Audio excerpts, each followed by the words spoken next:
یہ میری خوش قسمتی کہ میں حضور کا امت ساری زندگی اس کا شکریہ ادا کرتا رہوں تو حق شکر ادا۔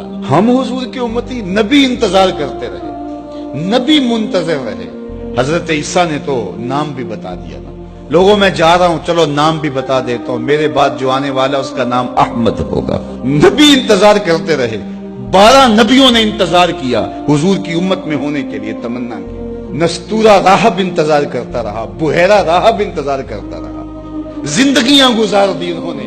سلمان فارسی کی کہانی سن لو، مجوسی کے بیٹے تھے، حق کی طلب میں نکلے، باپ نے گھر سے نکال دیا، ایک پادری کے پاس جا کے رکے، زندگی بھر اس کی نوکری کی۔ جب اس کا آخری وقت آیا اس نے کہا میری تدفین کے بعد غموریا چلے جانا، وہاں کا پادری خدا رسیدہ ہے، تجھے اس سے کچھ مل جائے گا۔ کہتے میں وہاں سے غموریا آ گیا، پھر اس پادری کی ساری زندگی خدمت کی۔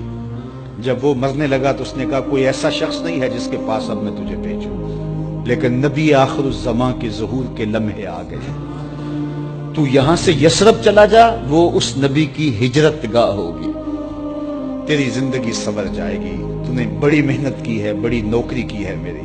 کہتے میں نے اس کو کہا کہیں ایسا نہ ہو میں دھوکہ کھا جو مجھے کوئی نشانی بتا دے۔ اس نے کہا 3 نشانیاں، ایک صدقہ نہیں لے گا، دوسرا ہدیہ رد نہیں کرے گا، تیسرا 2 کندھوں کے درمیان مہر نبوت۔ کہتے ہیں میں نے اس کی تدفین کی، یثرب کی جانب جاتے ہوئے ایک قافلے میں شامل ہو گیا، انہوں نے مجھے پکڑ کے اپنا غلام بنا لیا، لیکن میرے پہ مہربانی یہ کی کہ مجھے بیچا جا کے مدینے میں۔ ایک یہودی نے مجھے خرید لیا، میں اس کے باغ میں گوڈی کرتا تھا، کام کرتا تھا، کھجوریں توڑتا تھا، لیکن میں انتظار میں تھا کہ کبھی وہ نبی آخر الزماں آئے تو مجھے دید ہو، کبھی عرش پر، کبھی فرش پر، کبھی ان کے در، کبھی در بدر۔ غم عاشقی تیرا شکریہ، میں کہاں کہاں سے گزر گیا۔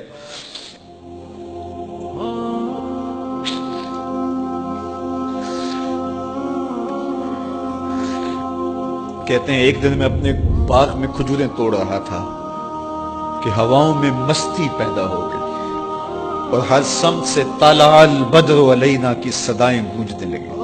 میں سمجھ گیا کہ وہ لمحے آ گئے، میں نے چھلانگ لگا دی اور دوڑ پڑا۔ میرے آقا نے سمجھا شاید غلام بھاگ گیا، اس نے دوڑ کے مجھے پکڑ لیا۔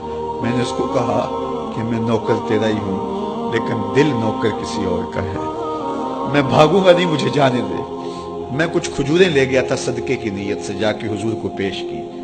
آقا کریم نے فرمایا ہم نبی صدقہ نہیں لیتے۔ کہتے ہیں نشانی ایک پوری ہوگی، کہتے ہیں کہ میں کچھ دنوں کے بعد اور کھجوریں لے گیا اور میری نیت ہدیہ کی تھی، میں نے پیش کی، حضور نے قبول فرما لی، لیکن میں بھی کہتا تھا تیسری نشانی بھی پوری ہو لے تو پھر مانوں گا، اور وہ کیا تھی؟ 2 کندھوں کے درمیان مہر نبوت۔ کہتے ہیں ایک دن حضور میرے باغ میں آئے اور آقا کریم نے اپنے مبارک کندھے پہ چادر رکھی ہوئی تھی اور چادر کی اوٹ میں مہر نبوت چھپی ہوئی تھی، اور میں پیچھے ہو کے دیکھتا تھا، اور میری آرزو یہ تھی کہ کوئی تیز جھونکا ہوا کا آئے اور چادر ہٹ جائے اور میں مہر نبوت کی زیارت کر لوں۔ حضور میرے ارادہ قلب سے آگاہ ہوئے، فَأَلْقَى إِلَيَّ رِدَاءَهُ، حضور نے چادر اتار کے میری جانب پھینکی اور پھر ایسے رخ کر کے فرمایا انظر الی ما امرت بہ، اس پادری نے جو بتایا تھا دیکھ لے آ کے۔ تو کہا میں نے دیکھا کہ حضور کے کندھوں کے درمیان۔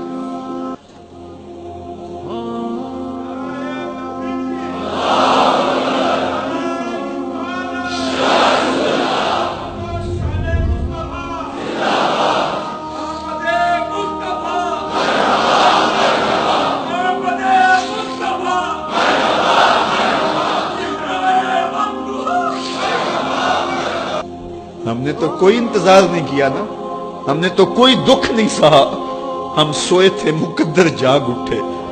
ہمارے والد مسجد سے مولوی صاحب کو بلا لائے، انہوں نے کان میں آ کے کہا مبارک ہو تو حضور کا نوکر بن کے آ رہا۔